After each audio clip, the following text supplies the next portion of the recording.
Olá pessoal, aqui é o Gilberto do Clique Habitação. O tema do nosso vídeo de hoje são as etapas para fazer um financiamento imobiliário. Vamos lá? Quando se quer fazer uma compra de imóvel, inevitavelmente, a grande maioria das pessoas precisa de um financiamento imobiliário. A nossa ideia é passar algumas informações e dicas que facilitem o conhecimento das etapas de como que funciona esse financiamento. Nós preparamos uma apresentação aqui para ilustrar as dicas e informações que a gente tem para passar. Eu vou compartilhar. O primeiro, e talvez o mais importante, é a questão do planejamento financeiro. Ou seja, é antes de você comprar, o que você deve fazer, como que funciona, que passos você pode fazer para facilitar essa compra. O segundo passo é a escolha da instituição financeira, que você vai fazer por meio de simulações e análises das condições de financiamento apresentados. A terceira etapa é a avaliação do perfil do cliente pelo banco. O banco vai avaliar seu perfil de renda e de comportamento de compra, comportamento financeiro, e vai definir o limite de crédito e o valor de parcela máxima que você pode pagar. A próxima etapa é a questão da avaliação do imóvel, que é feita por um profissional técnico credenciado pelo banco ou do banco. Posteriormente, tem a análise documental e jurídica da documentação entregue e, passada essa etapa, a assinatura do contrato. E a última etapa, final e crucial, é o registro no cartório de imóveis. Comprar um imóvel tem uma série de despesas e providências que têm que ser adotadas. Então, nós vamos listar algumas aqui. Não existe financiamento 100%. Então, você vai ter que dar uma entrada. Existem tarifas cobradas pelo banco, a avaliação do imóvel e a tarifa de análise documental e jurídica. Girem acima de R$ 3.100, podendo chegar até R$ 3.500. Você vai ter custos com o registro do contrato no cartório de imóveis e o ITBI. Você, eventualmente, quando comprar é muito difícil você não fazer nem que seja uma pequena reforma. Você vai comprar móveis, utensílios, tem os custos da mudança, tem gastos com prestação de serviço, que eventualmente alguma coisa que você vai precisar fazer no imóvel, e tem contas, condomínio, luz, TV, internet, principalmente para quem é o primeiro imóvel, e a questão de você contratar ou não a diarista empregada doméstica, de acordo com o perfil de cada um. Mas a gente colocou aqui só como uma ideia de planejamento financeiro. O ideal é você analisar a situação financeira atual, entender sua real capacidade de compra por meio de simulação. A procura do imóvel deve ser precedida dessa análise de capacidade de pagamento e análise financeira. Quanto você vai precisar de entrada, quanto que vai ser a parcela, que custos que você vai ter a partir que fizer o financiamento. Muita gente comete esse equívoco de primeiro procurar o imóvel e depois tentar fazer ele caber no seu bolso. Muitas vezes isso pode ser uma frustração, porque de repente você tem um imóvel que você gostou e você vai ver que você não tem condições de comprar naquele momento o imóvel. A ideia de você comprar um imóvel de menor valor e depois ir crescendo é uma ideia assim razoável. A simulação ela é importantíssima para você ter uma ideia das condições de financiamento. Você pode fazer a simulação para a situação atual e para uma situação futura e avaliar condições melhores para você poder fazer a escolha. Nessa simulação, a gente coloca aqui alguns itens importantes a serem considerados. O limite de valor de financiamento, que não existe financiamento 100%, o valor da entrada, a questão da renda que você vai ter, que os bancos, em geral, limitam a prestação a 30% máximo de comprometimento de renda, o valor do encargo mensal, o indexador, que hoje a gente tem basicamente a taxa referencial ATR, a modalidade tradicional, e nós temos também alguns bancos com o IPCA. A gente tem um vídeo sobre esse tema, a gente vai deixar um link aqui para as pessoas se inteirarem mais sobre o assunto. A escolha do sistema de amortização, TAC Price. A questão do CET, quem não conhece, é o custo efetivo total. A gente também tem um vídeo sobre esse tema, que a gente fala da importância desse. É o ideal para você poder comparar a oferta de crédito. Tem o CZH, que é um pouco menos conhecido, mas é importante, que é a questão do custo do seguro habitacional. O prazo de amortização, tem um ditado popular que diz que o prazo é que é o inimigo do crédito. Quanto maior o prazo, mais juros vão ser pagos. A questão importante também da taxa de juros, embora a comparação ideal é com o custo efetivo total, CT. Eu tenho FGTS para utilizar, um item importante de ser considerado na compra do imóvel financiado.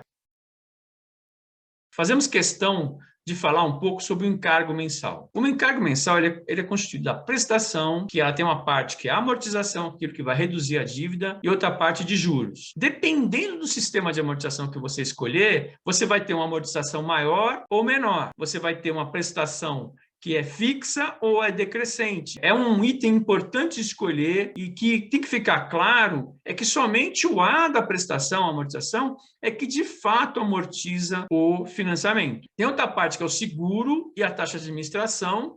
Esses dois itens, a gente chama de encargos acessórios, eles são pagos, é um custo importante, mas eles não interferem na dívida. A amortização visa a quitação no final do prazo. Então, dependendo do sistema de amortização que você escolher, essa amortização do saldo vai ser mais lenta ou mais rápida. A gente tem até um vídeo aqui sobre o sistema de amortização que a gente vai indicar aí para você.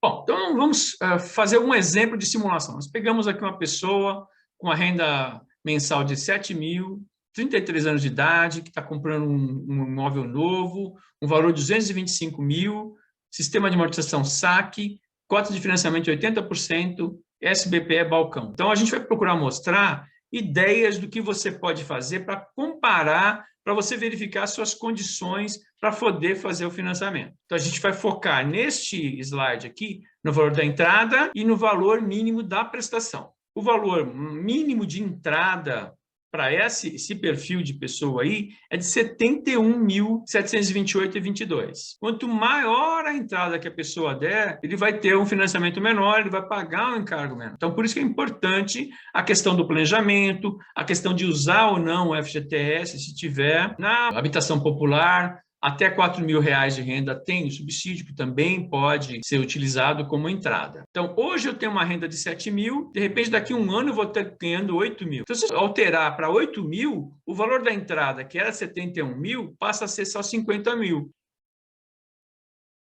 Então, nós vamos fazer a mesma situação, o mesmo perfil, nós vamos considerar agora o prazo e o valor de entrada. Então, para as condições simuladas, com prazo de 420 meses, o valor da entrada, como a gente falou anteriormente, é de 71.728,22. Quanto maior a sua entrada, possibilita você de fazer num prazo menor. Isso é a ideia que a gente está procurando passar para o planejamento financeiro da compra.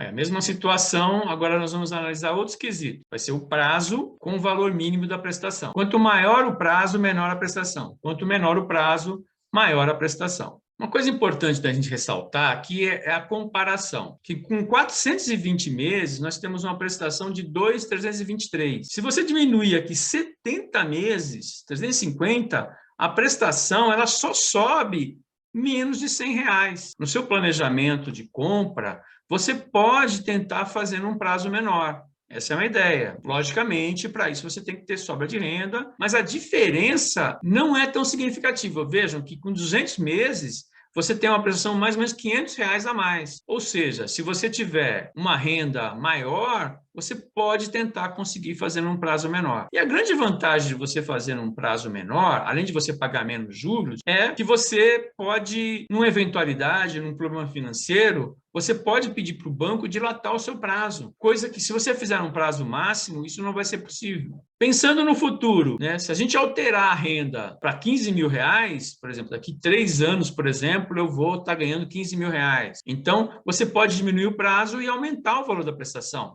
Outra ideia interessante é a mesma coisa com o sistema de amortização. Você pode assim, fazer simulações com o sistema de amortização. Você tem o saque, que tem uma prestação maior, e você tem o price com uma prestação menor. Então, de repente, se você tem condições de fazer no saque, você pode tentar fazer no price com um prazo menor. É uma outra possibilidade que se tem. Por isso que é importante você fazer vários tipos de simulação para poder planejar a compra de forma adequada. Bom, como a gente colocou aqui, a apuração da capacidade de pagamento e de risco de crédito variam de acordo com o tipo de renda. Essa é uma outra questão que você deve considerar. Então, é importante para os profissionais liberais, para os autônomos, se formalizarem, fazerem a declaração de renda, terem uma renda formal. O sistema de risco do banco avalia de forma diferente a renda formal e informal. Esse é um quesito importante de ser considerado. Quando você faz uma análise de risco, ele tem uma validade, em geral, no máximo de 90 dias, que a maioria dos bancos tem. Alguns bancos têm uma validade maior. A composição de renda tem vantagens e desvantagens, mas às vezes uma pessoa mais jovem, ele incluiu o pai ou a mãe para poder conseguir o financiamento. Isso tem alguns riscos. O primeiro é a questão que o seguro varia de acordo com a idade, então ele vai pagar um seguro mais alto em função dessa composição. E outra questão é que ele não vai ser proprietário sozinho do imóvel. Com quem ele compor, necessariamente é coproprietário do imóvel. Muitas vezes é a única forma da pessoa comprar. Nós não somos contra, nós estamos colocando quesitos para as pessoas poderem fazer a sua escolha. Assim, se você tiver restrição cadastral, o banco não vai fazer o financiamento. Procure deixar o cadastro legal, ter um histórico de renda bacana, para você poder fazer o financiamento. O banco pega todo o seu histórico, se você for compor renda, esse componente também é avaliado, faz cálculos lá e define um percentual máximo. Tem uma dita no mercado que o máximo de 30%, mas normalmente é um pouco menos que isso. E o ideal é você comprometer o menos possível. Então, a finalidade principal do análise de risco é essa definição da parcela máxima a contratar. É procurar, nesse período que vai comprar o imóvel, não entrar em novos compromissos financeiros. A avaliação do imóvel, normalmente, ela é praxe, tanto no financiamento imobiliário, como na liberação do uso do FGTS. Bom, na avaliação do imóvel, o engenheiro, o arquiteto contratado pelo banco vai verificar as características da unidade, metragem, estado de conservação, vai fazer um cálculo do preço do imóvel, comparando com valores de imóveis da região onde está localizado. Ele vai fazer a identificação de patologias construtivas, estabilidade, solidez estrutural, condições de habitabilidade, salubridade, acessibilidade, atendimento às diretrizes de projeto do município e se tem demanda por manutenção. No final dessa avaliação, ele emite um laudo, que, na realidade, é uma peça técnica nos padrões previstos nas normas da ABNT, que possa ser auditada e reproduzida em outras instâncias. Ou seja, existe um padrão lógico que o engenheiro segue, uma planilha que o banco deixa lá para ele poder quantificar o valor do imóvel. Que o valor do laudo de avaliação não necessariamente vai ser o preço de venda. Ele é o valor para o enquadramento da operação do financiamento imobiliário, mas não necessariamente o preço de venda, que pode ter outras circunstâncias que façam o preço aumentar ou diminuir. Logicamente, se houver uma discrepância muito grande, merece uma atenção e uma reavaliação. A etapa seguinte é a análise documental de conformidade. A primeira questão vai ser verificados os documentos e a análise jurídica da operação. Vai ser feita a análise de documentação pessoal do imóvel, das certidões do imóvel, do vendedor e do FGTS, se for o caso. O FGTS tem obrigatoriedade do imposto de renda e tem outras condições a serem verificadas para atender as condições de uso. Muita gente fala da questão da conformidade. O que é a conformidade? Conformidade é a verificação da coerência dos documentos, dados cadastrados no sistema, se está compatível com a documentação apresentada. Eles têm um checklist lá para poder conferir essas condições, além da análise jurídica que a gente já falou anteriormente. Qualquer divergência nessa análise de conformidade pode ser objeto de solicitação de esclarecimento ou de documentação adicional. Nesse caso, o processo fica parado. Então, é importante ter a documentação correta. Uma coisa que muita gente reclama da questão da análise documental, mas ela é importante tanto para o banco como para o cliente, que é uma salvaguarda. Se tiver alguma irregularidade na documentação, de que a operação não é viável. Então, isso é importante também para o cliente.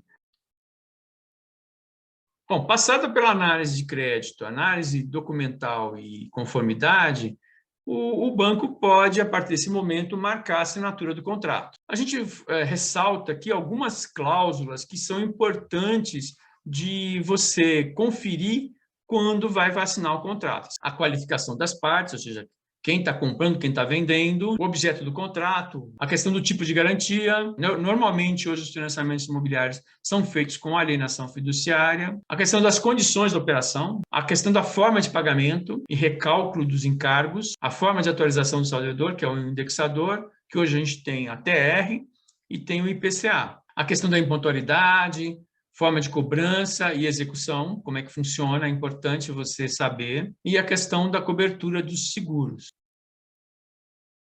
Então, o ditado popular: só é dono quem registra. O imóvel só existe para fins legais com o registro feito no cartório de imóvel. Então, você vai ter um custo de registro. O primeiro imóvel residencial financiado no SFH tem direito de 50% de desconto nas custas cartorárias. É importante de salientar. Você vai ter a questão de pagar o ITBI para poder registrar. O ITBI varia de acordo com o município. E depois do registro, o comprador deverá entregar ao banco uma via do contrato devidamente registrado e uma certidão de matrícula atualizada. É importante você, no caso, tirar 2 certidões, uma para ficar com você e outra que vai ser entregue para o banco. E o crédito ao vendedor só é feito após a entrega dessa documentação, o registro do contrato na matrícula devidamente comprovada. Aqui é onde você pode encontrar o Clique Habitação. Bom, pessoal, nós procuramos passar as etapas para poder fazer o financiamento imobiliário. Ressaltamos que sempre é importante a questão do planejamento financeiro.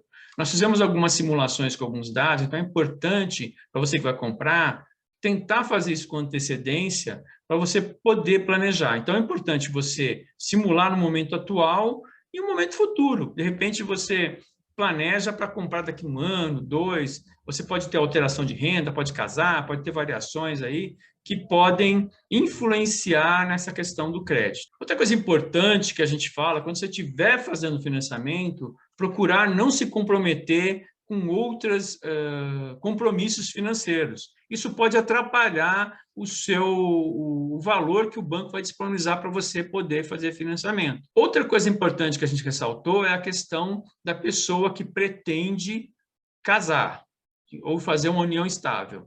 Então, vai ter que definir isso previamente para poder escolher o regime de bens mais adequado. Porque se casar ou fazer a união estável com a comunhão parcial de bens, se o bem foi adquirido antes do casamento ou da união estável, o bem vai ser só do cônjuge que comprou. Então, se há interesse em fazer essa comunicação de bens, é o ideal adotar o regime de comunhão universal, onde o cônjuge vai poder utilizar o FGTS no financiamento, se for o caso. Nós ressaltamos também a questão da renda, os profissionais liberais, os autônomos fazerem a formalização. E o ideal dessa formalização é por meio do imposto de renda, ou do recolhimento de tributos, alguma coisa assim, que mostre efetivamente a sua renda. Isso vai poder ser considerado na análise de crédito do banco. A renda formal e informal, elas são aceitas, mas elas são assim, consideradas de forma diferenciada uma da outra. Outra coisa importante que a gente não falou aqui, mas é importante, que assim, o tema amortização está em moda aí, todo mundo falando sobre isso. É uma coisa que existe desde os primórdios do sistema financeiro da habitação. Então, é importante ter uma folga de renda, em especial do FGTS, fazer a amortização. Logicamente, algumas pessoas colocam que às vezes vale a pena mais investir do que amortizar. O que a gente indica nesse sentido é que você analise o rendimento líquido que você vai ter com essa aplicação financeira com o custo efetivo total, o CET do seu contrato. Se o rendimento líquido é superior ao CET mais a projeção da atualização monetária, você deve investir, né? Agora, se for o contrário, vale a pena amortizar o financiamento. Bom, pessoal, espero que vocês tenham gostado. A gente passou algumas dicas e informações assim, importantes. Se tiver alguma dúvida, faça seu comentário. Se faltou alguma coisa, também comente. A gente está aqui para tentar ajudar as pessoas. Isso aí, pessoal. Um abraço, até a próxima.